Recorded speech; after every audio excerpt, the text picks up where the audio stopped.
जनावरे चोरणारी टोळी जेरबंद, 2 आरोपींसह चोरी झालेल्या 13 गायी पोलिसांनी घेतल्या ताब्यात। कुरुंदवाड पोलिसांनी जनावरे चोरी करणाऱ्या टोळीचा छडा लावून 2 संशयित आरोपींना अटक केली, तर त्यांच्याकडून 13 जनावरे पोलिसांनी ताब्यात घेतली आहेत। दरम्यान न्यायालयासमोर 2 आरोपींना उभं केलं असता त्यांना 1 दिवसांची पोलीस कस्टडी मिळाली। कुरुंदवाड पोलीस ठाण्यातून मिळालेली अधिक माहिती अशी की कुरुंदवाड पोलीस ठाण्याच्या हद्दीतील गावात जनावरे चोरी झाल्याची घटना वारंवार घडत होती। नुकतेच शिरडवाड, अब्दुल्ला, ठेरवाड या ठिकाणी गायींची चोरी झाली होती।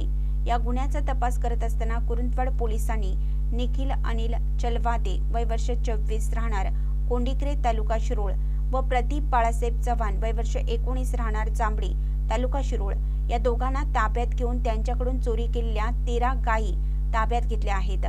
वैभव अनिल पुजारी वय वर्ष 22 राहणार चंदूर हा संशयित आरोपी दुसऱ्या पोलीस स्टेशनमध्ये असल्याने त्याचे नाव या गुन्ह्यात जरी निष्पन्न झालं असलं तरी त्याचा ताबा घेण्याचा आहे, असं सहाय्यक पोलीस निरीक्षक फडणीस यांनी सांगितले।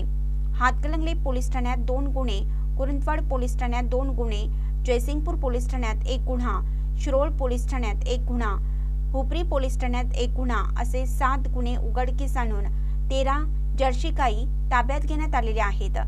ही कारवाई कुरुंदवाड पोलीस ठाण्याचे सहाय्यक पोलीस निरीक्षक रविराज फडणीस यांच्या नेतृत्वाखाली करण्यात आली। सुरेश कोळी, संतोष साबळे, मोहम्मद हफीज कुलकर्णी, सागर खाडे, अनिल चव्हाण, सचिन पुजारी, बाळासाहेब कोळी, शिरीष कांबळे या पोलीस कर्मचाऱ्यांनी परिश्रम घेतले। महानकरी न्यूजसाठी इजाज खान पठाण, कुरुंदवाड। ताज्या बातम्यांसाठी महानकरीला सबस्क्राइब करा आणि बेल आयकॉनला क्लिक करा।